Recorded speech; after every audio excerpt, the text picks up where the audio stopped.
domaine partisan de faire une vraie évaluation complète de ce paquet législatif. Monsieur le commissaire désigné, vous avez évoqué l'utilité économique des services financiers. Et c'est bien aussi l'esprit dans lequel nous sommes. Et je voulais savoir si vous étiez prêt à aller plus loin et à voir aussi ce qu'est la spéculation dans les matières premières, car c'est un problème important.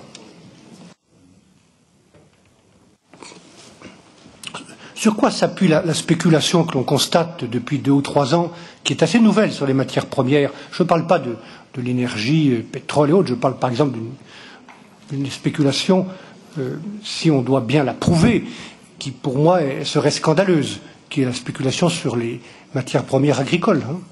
J'ai dit 1 milliard d'êtres humains sont en train de souffrir de la faim ou de mourir de la faim.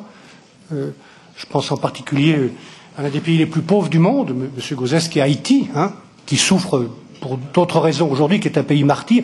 Et j'ai vu une émission de télévision, mesdames et messieurs, il y a un an, au moment des famines, où on voyait des femmes à Haïti, à Port-au-Prince, donner à manger à leurs enfants des galettes de boue avec un peu d'huile d'olive dessus. C'est pas acceptable quand on est des responsables politiques. Et donc il faut lutter contre cela. Donc le chantier que nous allons amplifier ou poursuivre sur les produits dérivés, puisqu'il s'agit de ça, la spéculation elle est liée aux produits dérivés à partir des matières premières, fera l'objet de tous les soucis de contrôle et de transparence, et c'est comme ça que nous pourrons lutter contre ces mouvements spéculatifs sur les matières premières.